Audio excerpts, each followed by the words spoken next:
ബഹുമാനപ്പെട്ട സ്പീക്കർ, നിങ്ങൾക്ക് 9 മിനിറ്റ്. ഇന്ന് പറയേണ്ടതും ഈ ആഴ്ച പറയേണ്ടതുമായ പ്രധാനപ്പെട്ട 2 കാര്യങ്ങൾ രാഷ്ട്രീയത്തിനതീതമായി ഞാൻ പറയാൻ ആഗ്രഹിക്കുകയാണ്. സാർ, ഇന്ത്യൻ വംശജയായ ബഹിരാകാശ യാത്രിക സുനിത വില്യംസ് 9 മാസത്തിന് ശേഷം ഭൂമിയിൽ തിരിച്ചെത്തിയ സന്തോഷത്തിലാണ് ഞാനും നമ്മളുമിന്ന്. ബഹുമാനപ്പെട്ട സ്പീക്കർ അത് നിയമസഭയിൽ കൊണ്ടുവന്നത് എന്തുകൊണ്ട് നന്നായി ഞാൻ സ്പീക്കറെ അഭിനന്ദിക്കുകയാണ്. സാർ, ഇവിടെ സുനിത വില്യംസിനൊപ്പം വിൽമോറും തിരിച്ചെത്തി എന്നുള്ളതും സന്തോഷകരമാണ്. സാർ, അവർ തിരിച്ചെത്തണമെന്ന ദൈവത്തോടുള്ള എൻ്റെ നിരന്തരമായ പ്രാർത്ഥന ഫലം കണ്ടു എന്നുള്ളതാണ് ഞാൻ വിശ്വസിക്കുന്നത്. സാർ, ഇനി എൻ്റെ പ്രാർത്ഥന, സാർ, ഗാസയിലെ കൂട്ടക്കൊല ഇസ്രയേൽ ഭരണകൂടത്തോട് മാനിഷാദ എന്ന് പറയാനുള്ള ചങ്കൂറ്റം നമുക്ക് കാണിക്കണം. സാർ, ലോകം ദുഃഖിക്കുമ്പോൾ നമുക്കാർക്കും സന്തോഷിക്കാൻ കഴിയില്ല. ലോകം ദുഃഖിക്കുന്ന ഈ സാഹചര്യത്തിൽ ഈ നോമ്പുകാലത്ത് ഇതുപോലെയുള്ള കൂട്ടക്കൊലകൾ ഉണ്ടാകില്ലേ എന്നുള്ള വലിയ പ്രാർത്ഥനയാണ് സാർ ഞാൻ ഇന്ന് ഇവിടെ പറയുക. മറ്റൊരു കാര്യം ഞാൻ പറയാനുള്ളത്, മലങ്കരയിലെ യാക്കോബ് ബുർദാന എന്നറിയപ്പെടുന്ന യാക്കോബായ സുറിയാനി സഭയുടെ കാതോലിക്ക ബാബ അഭിവന്ദ്യ ശ്രേഷ്ഠ പിതാവ് ആബോൻമോർ ബെസിലിയോസ് തോമസ് പ്രഥമൻ കാലം ചെയ്തതിനെ തുടർന്ന് നിലവിലെ മലങ്കരയിലെ മെത്രാപ്പോലീത്ത കൊച്ചി ഭദ്രാസനാധിപൻ അഭിവന്ദ്യ ജോസഫ് മാർ ഗ്രിഗോറിയസ് മെത്രാപ്പോലീത്ത ഈ വരുന്ന മാർച്ച് 25-ാം തീയതി ലെബനോനിൽ വെച്ച് പരിശുദ്ധ പാത്രിക്കീസ് ബാബയുടെ മുഖ്യ കാർമ്മികത്വത്തിൽ സഭയുടെ കാതോലിക്കയായി വാഴിക്കപ്പെടുകയാണ്. സാർ, ഈ സന്ദർഭത്തിൽ ഈ അവസരത്തിൽ ഏറെ വേദന അനുഭവിക്കുന്ന ഒരു സഭ എന്ന രീതിയിൽ ഈ സഭയ്ക്ക് വേണ്ടിയും നിയുക്ത കാതോലിക്ക ബാബയ്ക്ക് എല്ലാവിധ ആശംസകളും ആ സഭയിലെ ഒരു അംഗം എന്ന രീതിയിൽ ഈ സഭയിൽ നേരുവാൻ ഞാൻ ആഗ്രഹിക്കുകയാണ്. സാർ, ഈ ബഹുമാനപ്പെട്ട ധനകാര്യ വകുപ്പ് മന്ത്രി ഇവിടെ എത്തിയത് എനിക്ക് ഏറെ സന്തോഷമായി. സാർ, ഞാൻ കഴിഞ്ഞ സഭയിലെ പോലെ രൂക്ഷമായ ഭാഷയിൽ ഈ സർക്കാരിനെ കടന്നാക്രമിക്കുന്നില്ല. കാരണം എന്തിനാണ് അമ്മാവ എന്നെ തല്ലുന്നത്, ഞാൻ നന്നാവാൻ പോകുന്നില്ല എന്നുള്ള വാക്യമാണ് എൻ്റെ മനസ്സിലേക്ക് കടന്നു വരിക. ബഹുമാനപ്പെട്ട ധനകാര്യമന്ത്രിക്ക് ഒരു പ്രത്യേക കഴിവുണ്ട്. നമ്മൾ എന്തെങ്കിലും സഭയിൽ ഉന്നയിച്ചു കഴിഞ്ഞാൽ അതെല്ലാം ശ്രദ്ധിച്ച് മനസ്സിലാക്കിയിട്ട് അതിനെ ട്വിസ്റ്റ് ചെയ്ത് വേറെ രീതിയിലേക്കാക്കി മാറ്റുന്ന ഒരു സ്വഭാവമുണ്ട്. സാർ, ഞാൻ ഈ കഴിഞ്ഞ സഭയിൽ പ്രസംഗിച്ചപ്പോൾ എൻ്റെ മണ്ഡലത്തിൽ ഗ്രാമയാത്ര നടത്തി വീട് വീടാന്തരം കയറി ഇറങ്ങി ഒരു വീട്ടിൽ ചെന്നു. ആ വീട്ടിലെ കുടുംബനാഥനെ ഞാൻ പരിചയപ്പെട്ടു. എന്താണ് ജോലി എന്ന് ചോദിച്ചു. അദ്ദേഹം പറഞ്ഞു, എനിക്ക് AC മെക്കാനിക്കാണ്. അപ്പോൾ ഞാൻ ചോദിച്ചു, നിങ്ങൾക്ക് റെഫ്രിജറേറ്റർ കൂടി മെക്കാനിക് ചെയ്യാൻ പറ്റില്ലേ? അപ്പോൾ അദ്ദേഹം പറഞ്ഞു, പണിക്കാരെ കിട്ടാനില്ല.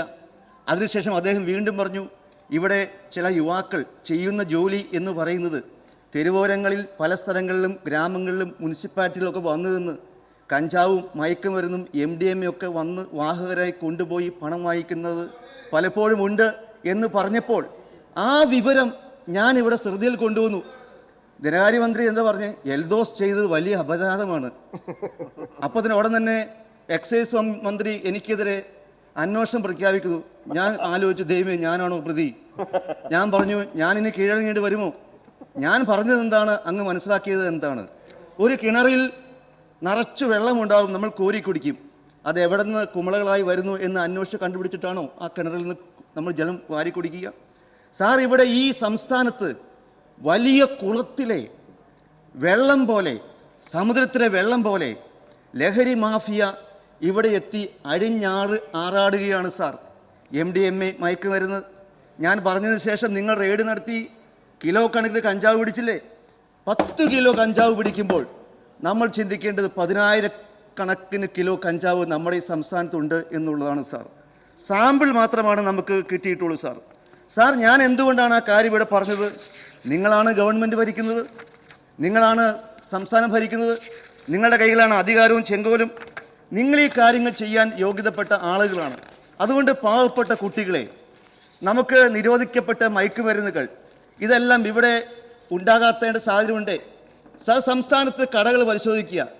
പാൻപരാഗ് നിരോധിക്കപ്പെട്ടതാണെങ്കിലും ഇന്ന് സുലഭമായി ഈ സംസ്ഥാനത്ത് കിട്ടുന്നുണ്ട് എന്നുള്ളത് ഞാനിവിടെ സൂചിപ്പിക്കുകയാണ്. സാർ, അതുകൊണ്ട് ധനകാര്യ വകുപ്പ് മന്ത്രി അന്ന് തെറ്റായി ഉദ്ധരിച്ച് ടെസ്റ്റ് ചെയ്ത് പറഞ്ഞ കാര്യങ്ങൾ എളിയവനായ എൻ്റെ തലയിൽ നിന്ന് മാറ്റിത്തരണം. പിറ്റേ ദിവസം ദേശാഭിമാനിയിൽ വന്ന വാർത്ത, എൽദോസ് കുടുങ്ങി.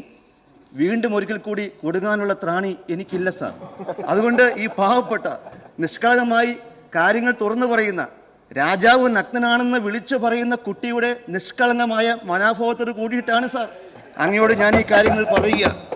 സാർ, ഇവിടെ തൊട്ടു മുമ്പിൽ സംസാരിച്ച എൻ്റെ പ്രിയപ്പെട്ട സുഹൃത്ത്, ഇവിടെ അദ്ദേഹം MS അരുൺകുമാർ, നല്ല മനുഷ്യനാണ്, എനിക്ക് ഇഷ്ടപ്പെട്ട എൻ്റെ അനിയനെ പോലെ ഞാൻ സ്നേഹിക്കുന്ന ഒരു ചെറുപ്പക്കാരനാണ്. വയലാറിൻ്റെ കവിതകൾ അദ്ദേഹം പാടി, വിപ്ലവ ഗാനങ്ങൾ. പ്രിയപ്പെട്ട അരുൺകുമാറെ, ആർക്ക് വേണം വിപ്ലവ ഗാനങ്ങൾ? ഇന്ന് വാഴ്ത്തുപാട്ടുകൾ മതി, സ്തുതിഗാനങ്ങൾ മതി. ബഹുമാനപ്പെട്ട മുഖ്യമന്ത്രി, നിങ്ങളിൽ നിന്ന് ആഗ്രഹിക്കുന്നത് അതാണ്. ഇന്നീ കേരളം ഭരിച്ചിടും പിണറായി വിജയൻ എന്ന സഖാവിന് 100 കോടി അഭിവാദ്യങ്ങൾ. ഇത്തരം പാട്ടുകളാണ് വേണ്ടത്. കാരണഭൂതൻ തിരുവാതിരയും വാഴ്ത്തുപാട്ടായ കാവലാളും മറ്റും കേട്ട് ആനന്ദ ലബ്ധിയിൽ നിങ്ങൾ ആറാടിക്കൊണ്ടിരിക്കുകയാണ് സാർ.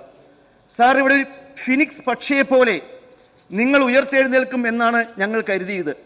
പക്ഷേ ഞങ്ങൾക്ക് മനസ്സിലാക്കി, നിങ്ങൾ ഇവിടെ 2016 ഒരു കേരള യാത്ര നടത്തി. മുഖ്യമന്ത്രി ഇവിടെ ഒരു പക്ഷിയെ, ഒരു പ്രാവിനെ മുകളിലേക്ക് പറത്തിയ കഥ നമുക്കറിയാം സാർ. ആ പ്രാവിന് പറക്കാൻ കഴിഞ്ഞു. ആ പ്രാവ് താഴേക്ക് പതിക്കുകയാണ് ഉണ്ടായിട്ടുള്ളത്. കഴിഞ്ഞ ദിവസം സുനിത വില്യംസ് മടങ്ങിയെത്തിയതുമായി ബന്ധപ്പെട്ട് ഒരു ചർച്ചയിൽ ഒരു സുഹൃത്ത് എന്നോട് പറഞ്ഞു, ആ പേടകത്തിൽ നമ്മുടെ ഒരു മന്ത്രി കൂടി പോയിരുന്നെങ്കിൽ ഒരിക്കലും ആകാശത്ത് കൊടുങ്ങുകയില്ലായിരുന്നു സാർ. ഞാൻ ചോദിച്ചു, എന്താ കാരണം? പറന്ന് ഉയർന്നിട്ട് വേണ്ടേ കൊടുങ്ങാൻ എന്നുള്ളതാണ് അവർ എന്നോട് പറഞ്ഞത് സാർ. സാർ, നിങ്ങളൊന്ന് സെക്രട്ടേറിയറ്റിൽ പോകണം. 24 മണിക്കൂറുണ്ടെങ്കിൽ പ്രശ്നം പരിഹരിക്കാൻ കഴിയും. ഇവിടെ ബഹുമാനപ്പെട്ട നമ്മുടെ മന്ത്രിയുണ്ടല്ലോ, ആരോഗ്യവകുപ്പ് മന്ത്രി, റോമാ നഗരം കത്തി എരിയുമ്പോൾ വീണ വായിക്കുന്ന നീഗ്രോ ചക്രവർത്തിയെ പോലെ ആശാ വർക്കർമാരും അംഗനവാടി ടീച്ചർമാരും കത്തി എഴുതുമ്പോൾ അവർ വീണ വായിച്ചുകൊണ്ടിരിക്കുകയാണ് സാർ. സാർ, അവരുടെ പ്രശ്നം പരിഹരിക്കേണ്ടത് ചെറിയ തുകയ്ക്ക് വേണ്ടിയിട്ടാണ് അവർ കൈകൂപ്പി നിങ്ങളുടെ മുൻപിൽ നിൽക്കുന്നത്. 24 മണിക്കൂറുണ്ടെങ്കിൽ പ്രസംഗിച്ചാൽ ഈ പ്രശ്നം പരിഹരിക്കാൻ കഴിയില്ലേ? ബഹുമാനപ്പെട്ട വീണ ജോർജ്, അദ്ദേഹം ഒരു പത്രപ്രവർത്തകയാണ്. ചാനലിൽ നിന്ന് ചർച്ച നടത്തി പലപ്പോഴും പറഞ്ഞിട്ടുണ്ട്, 24 മണിക്കൂറുണ്ടെങ്കിൽ നിങ്ങൾക്ക് ഈ പ്രശ്നം പരിഹരിക്കാൻ കഴിയുമെന്ന്. അവരൊന്ന് ചെല്ലണം, അവരെ കാണണം, നിങ്ങൾ തിരിഞ്ഞു നോക്കണം, നിങ്ങളൊന്ന് സഹതപിക്കണം. നിങ്ങളിപ്പോൾ അംഗനവാടി ടീച്ചർമാരും അവിടെ സമരം നടത്തുന്നുണ്ട്. പഞ്ചായത്ത് കൊടുക്കേണ്ട വിഹിതം, സംസ്ഥാന ഗവൺമെൻറ് കൊടുക്കേണ്ട വിഹിതം, കേന്ദ്ര ഗവൺമെൻറ് കൊടുക്കേണ്ട വിഹിതം, ഇതെല്ലാം കൃത്യമായി കിട്ടുന്നില്ല സാർ. അത് മാത്രമല്ല, അവർക്ക് മുന്നോട്ട് പോകാൻ കഴിയുന്നില്ല. തൊട്ടപ്പുറം കുറച്ച് അമ്മമാരിരിക്കുന്നുണ്ട് സാർ, പോയി കാണണം. 62, 65, 70 വയസ്സുള്ള അമ്മമാർ മഴ നനഞ്ഞിരിക്കുകയാണ്. എന്തിനാണ്? പെൻഷന് വേണ്ടി. ആശാ വർക്കർമാർ, അംഗനവാടി ടീച്ചർമാരുടെ 50 വർഷത്തെ പാരമ്പര്യ ചരിത്രമുണ്ട്. അംഗനവാടി ടീച്ചർമാർ എന്ന് പറഞ്ഞാൽ, അംഗനവാടി എന്ന് പറയുന്നത് കൊച്ചു ശിശുക്കളുടെ യൂണിവേഴ്സിറ്റി അല്ലേ സാർ? അവരെ നോക്കുന്ന, വളർത്തുന്ന ഈ ആളുകളുടെ കാര്യത്തിൽ, ഈ അമ്മമാരുടെ കാര്യത്തിൽ അവർക്ക് അല്പം കൂടി കൈയഴിച്ച് കൊടുക്കാൻ നിങ്ങൾക്ക് കഴിയണം സാർ. അതിനുള്ള വരുമാനം കണ്ടെത്തണം, അതിനുള്ള മാർഗങ്ങൾ ഉണ്ടാകണം. കഴിഞ്ഞു വന്ന വഴികളിലൂടെ മാത്രം ധനം സമ്പാദിക്കുകയും വരുമാനം ഉണ്ടാക്കുകയും അതിലൂടെ വരുമാനം വർദ്ധിപ്പിക്കാം എന്നുള്ള ആ ശൈലി മാറ്റിവെച്ച് നമുക്ക് മുന്നോട്ട് പോകണം. ഇന്ന് ബഹുമാനപ്പെട്ട സ്പീക്കർ പറഞ്ഞില്ലേ, എൻ്റെ മണ്ഡലത്തിന് അപ്പുറമാണ് മാഹി. മാഹിയിൽ പോയി ആളുകൾ ഡീസൽ അടിച്ച് പോകുമ്പോൾ നമുക്ക് നഷ്ടമാണ്. എന്തിനാ സാർ മാഹിയിലെ പള്ളിയിൽ നിരന്തരം ആളുകൾ വന്നുകൊണ്ടിരിക്കുക? പള്ളിയിൽ പോയി പ്രാർത്ഥിക്കാം, അതോടൊപ്പം തന്നെ അവിടെ പെട്രോൾ അടിക്കാം. പെട്രോളും ഡീസലും അടിച്ചാൽ വരുമാനം, നമ്മുടെ കയ്യിൽ പണമില്ലാത്തതുകൊണ്ടാണ് സാർ അവിടെ പോയി ഇതൊക്കെ ചെയ്യുക. എന്തായാലും നിങ്ങൾക്ക് മാഹിയിലെ റേറ്റിലേക്ക് കൊണ്ടുവരാൻ കഴിയുന്നെങ്കിലും മാഹിയിൽ പോയി 1 ലിറ്റർ ഡീസൽ അടിക്കുവാൻ ബഹുമാനപ്പെട്ട ധനകാര്യമന്ത്രി തയ്യാറാകണമെന്നാണ് എനിക്ക് സൂചിപ്പിക്കാനുള്ളത്. എൻ്റെ വാക്കുകൾ അവസാനിപ്പിക്കുന്നു. ഞാൻ ഇതിനെ എതിർക്കുന്നു.